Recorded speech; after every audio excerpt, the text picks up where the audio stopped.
আসসালামু আলাইকুম বন্ধুরা। হাই, আমি রেজিয়া। আমার এই ছোট্ট সংসারে তোমাদের অনেক অনেক ওয়েলকাম জানাচ্ছি। তোমরা সবাই কেমন আছো? আশা করছি ভালো আছো। আমরাও বেশ ভালো আছি।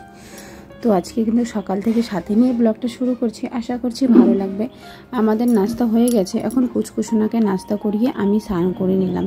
স্নান করে খাওয়া দাওয়া করে সন্ধ্যাবেলা একবার বেরিয়ে পড়লাম বাড়ি যাবার জন্য। তো দেখো আমরা রেডি হয়ে পড়েছি, আর আমরা কিন্তু চলে আসতে চেয়েছি একদিন থেকে। তো দিদিরা আসতে দিল না দেখে আর একদিন থেকে তারপরের দিন আসছি আর কি। তো এখন আর কি বাসের মধ্যে উঠবো, তো অনেকক্ষণ ধরে দাঁড়িয়ে আছি। বাস এখানে না ঠিকঠাক আসছিল না, স্টেট বাসে যাব। তো যাওয়ার সময় কী যে দুর্গতিতে পড়েছি কী আর বলবো তোমাদের। অনেক অসুবিধা করে আমরা এই জার্নিটা করলাম, জানো তো। ওই যে সেম আলিপুর থেকে যেমন করে আসলাম, তো সেম এরকমই হয়েছে। গাড়ি না নষ্ট হয়ে গিয়েছে। এই বাসটার মধ্যে চড়েছি না, বাসটা একদম নষ্ট হয়ে গেছে। না এই বাসটা ঠিক ছিল, তারপরে আর একটা যে বাসে উঠছি ওই বাসটা নষ্ট হয়ে গিয়েছে। এটা কিন্তু দিনহাটার থেকে কুচবিহার যাবে, আর কুচবিহার থেকে কুচবিহার থেকে যেটা একদম ফালাকাটা যাবে সেই বাসটা নষ্ট হয়ে গেছে। তো কি বলবো, আর অনেক জার্নি করে আর কি কষ্ট করে আমরা আসছি। তো সবটাই শেয়ার করছি তোমাদের সাথে। আর আমি এখানে একাই বসেছি, আর বাবা মা পিছনে বসেছে। মাকেও জানলার সাইডে লাগে, আমাকেও জানলার সাইডে লাগে। তো আর এখানে দুইটাই সিট ছিল, তো ওর জন্য আর কি তিনজনের সিট না, দুজন করে। তো মা বাবাকে পিছনে বসে দিয়েছে আর আমি সামনে বসেছি পুচকুসোনাকে কোলে নিয়ে। আর এটা দেখো কত বড় একটা ব্রিজ, তোস্তা ব্রিজ না কি একটা ব্রিজটার নাম। তো এই ব্রিজটা, আর আমাকে একটা বন্ধু কমেন্ট করেছে আমার বাবার বাড়ি কোথায়। বন্ধু, আমার বাবার বাড়ি হচ্ছে ফালাকাটা জটেশ্বর। তো তোমাকে অনেক অনেক ধন্যবাদ আর অনেক অনেক ভালোবাসা আমার ব্লগ দেখার জন্য। আমার পাশে তুমি এভাবেই থেকো আর আমাকে এভাবে করে সাপোর্ট করো। আর এই যে এখন আমরা যাচ্ছি আর কি বাড়ির দিকে। তো এটা কিন্তু আমরা ওই যে বাসটার মধ্যেই আছি, এখনও পর্যন্ত নামি নাই। তারপরে কিন্তু আমরা টোটোর মধ্যে উঠবো। টোটোতে করে উঠে তারপরে আবার তোমার হচ্ছে ফালাকাটা সাফারিতে করে যাব। অনেক কষ্ট করে আর কি আসা হয়েছে। বাবা প্রথমে বলেছিল কি এমনি লোকাল বাসে আসবে, তো আমি বাবাকে বললাম যে বাবা চলো স্টেট বাসে, তাহলে না তাড়াতাড়ি আসবো। তো স্টেট বাসে না এসে আর যে তাড়াতাড়ি আসার জন্য চক্করে যা করলাম আর কি কাণ্ডটা। তো ফাইনালি বাড়ি চলেই আসলাম। অনেকটা রাত হয়ে গেছে, 8টা সাড়ে 8টা বেজে গেছে। আর সেই বিকালবেলা আর কি বের হয়েছি। তো 7টার মধ্যে বাড়ি পৌঁছানোর কথা, 8:30 বেজে গিয়েছে বাড়ি আসতে আসতে। বাড়ি এসে একটু আরাম করলাম। আরাম করে পুচকুসোনার সাথে খেলেছি। আর ওই যে ব্যাগটার মধ্যে দেখেছো, ব্যাগটার মধ্যে না পুচকুসোনাদের জন্য আর আমার দিদির ছেলের জন্য আর বৌদিদের ভাজতা ভাজতি সবার জন্য, ভাগনার জন্য দোলনা নিয়ে এসেছে মা আর বাবা। তো এখনও পর্যন্ত দোলনাগুলো বের করা হয় না, কারণ পুচকুসোনাগুলো সবাই মিলে আর কি খেলাধুলো করবে, অত্যাচার করে ভেঙে দিবে ওর জন্য। আর যেখানে বের করে রাখবে, আমাদের বাড়িতে তো সেখানে অনেক ছাগল আছে না, তো ছাগলগুলোর ওখানে অনেক পাতা রাখা আছে আর কি। তো ওর জন্য মা এখনও বাইর করে নাই, ওই ব্যাগটার ভিতরেই আছে। তো এখন আমরা খাওয়া দাওয়া করে নিয়েছি। এখন কিন্তু মশারি টাঙিয়ে পুচকুসোনার আমি ঘুমিয়ে পড়বো। আর এগুলাই যে কাপড়গুলো ভেজা ছিল, তো ওই ভেজা কাপড়গুলো ওখানেই রাখা হয়েছিল। তো সেদিন তো এভাবে করে মেলে দিয়ে চলে গিয়েছিলাম।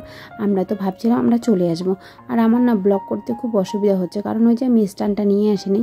তো তোমরা প্লিজ একটু অ্যাডজাস্ট করে মানিয়ে নিও। তারপরের দিন আমি ঘুম থেকে একদম উঠে সকালবেলা স্নান করে নিয়েছি।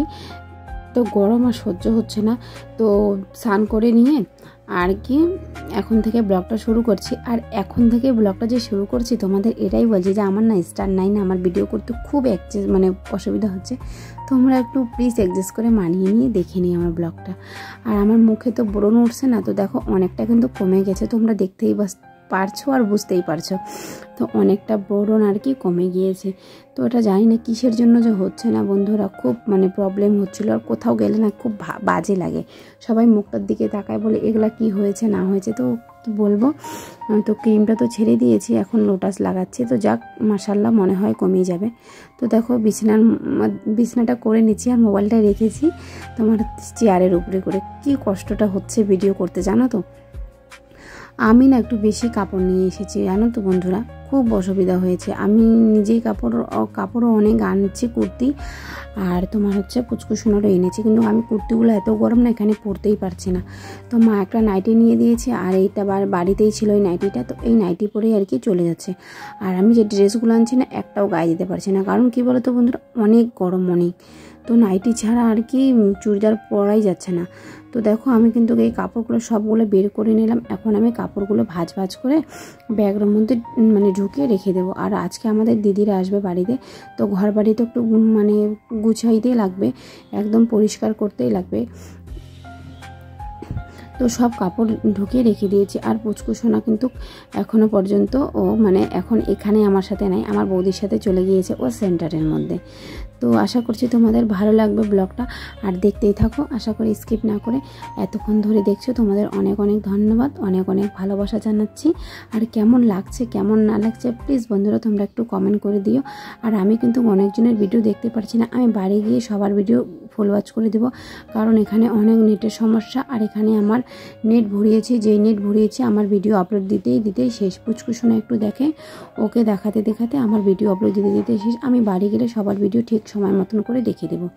দিদির বাড়ির থেকে দিদির শাশুড়ি কিন্তু আমাকে আরও ফুলের গাছ দিয়েছে, তো আমি ধরি নেই কারণ আমার শরীরটা ভালো না, তো মা নিয়ে এসেছে আর আমি তোমাদের সাথে শেয়ারও করি নি। তো মা যদি এখানে ফুলের গাছগুলো গেড়ে দেয় তো তোমাদের সাথে সবটাই শেয়ার করব, কী কী ফুলের গাছ দিয়েছে। আর আমাদের বাড়িতে যতগুলো ফুলের গাছ আছে না, আমার শ্বশুর বাড়িতে সব কিন্তু দিদির বাড়ির থেকে গাছগুলো নিয়ে আসা।